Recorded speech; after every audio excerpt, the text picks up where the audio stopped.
Welcome to SSC GS Junction.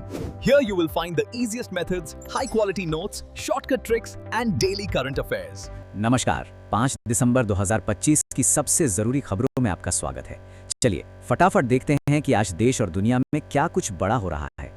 तो सबसे पहले एक सवाल, आज की इन सारी खबरों में से वो कौन सी एक खबर है जो सबसे ज्यादा मायने रखती है? चलिए इस पूरी बातचीत के अंत तक इसका जवाब ढूंढते हैं। आज हम 4 हिस्सों में बात करेंगे।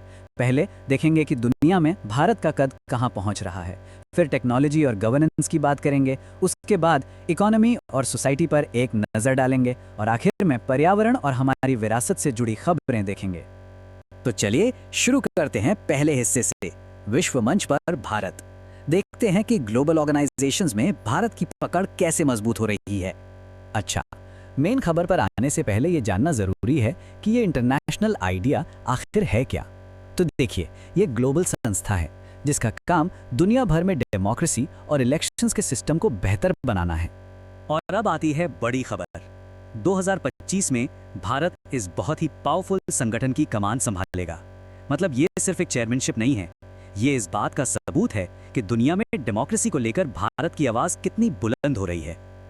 एक बात और, ये जो आइडिया है ये अकेले काम नहीं करता। ये यूएन मतलब यूनाइटेड नेशंस की बड़ी बड़ी बॉडीज जैसे कि जनरल असेंबली, वर्ल्ड बैंक, इन सब के साथ मिलकर काम करता है। ये सब मिलकर ही तो दुनिया के नियम कायदे तय करते हैं। चलिए अब दुनिया की बातों से आते हैं देश के अंदर और देखते हैं कि टेक्नोलॉजी यानी प्रौद्योगिकी हमारे यहाँ गवर्नेंस का चेहरा कैसे बदल रही है। तो अब सीधा चलते हैं नॉर्थ ईस्ट। मेघालय में एक बहुत बड़ा एआई कॉन्फ्रेंस होने वाला है 2025 में। ये बात बहुत खास है क्योंकि इससे पता चलता है कि टेक्नोलॉजी का हब अब सिर्फ बड़े बड़े मेट्रो शहरों तक ही सीमित नहीं रहा। अब जरा इस नंबर पर गौर कीजिए, 231 करोड़। ये कोई छोटा मोटा आंकड़ा नहीं है, ये सिर्फ एक महीने नवंबर में हुए आधार ऑथेंटिकेशन ट्रांजैक्शंस की संख्या है। सोचिए जरा, ये दिखाता है कि डिजिटल इंडिया की रफ्तार कितनी तेज है। और बात सिर्फ इस बड़े नंबर की नहीं है, ये लगातार बढ़ रहा है। पिछले महीने के मुकाबले इसमें 8.5% का उछाल आया है। ये डिजिटल इंडिया के मोमेंटम का साफ साफ सबूत है।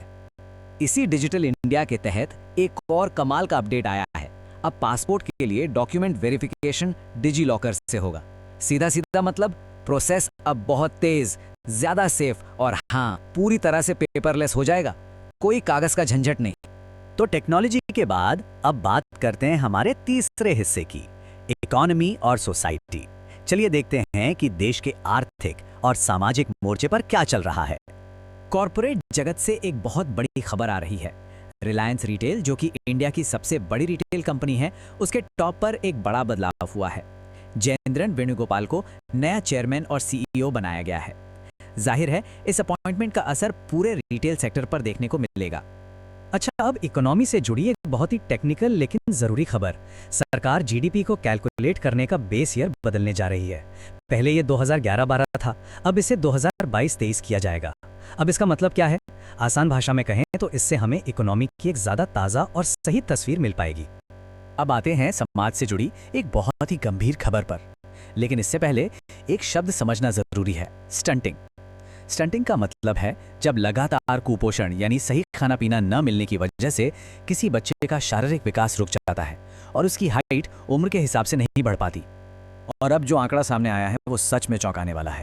भारत में 5 साल से कम उम्र के 34% बच्चे स्टंटिंग का शिकार हैं। मतलब हर 3 में से 1 बच्चा। ये एक बहुत बड़ी चुनौती है और एक चेतावनी भी कि इस दिशा में अभी बहुत काम करना बाकी है। चलिए अब हम अपने आखिरी हिस्से पर पहुंच गए हैं, पर्यावरण और विरासत।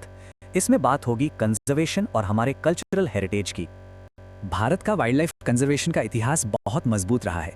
देखिए, 1973 में प्रोजेक्ट टाइगर शुरू हुआ, फिर 1992 में प्रोजेक्ट एलिफेंट और हाल ही में 2021 में प्रोजेक्ट डॉल्फिन।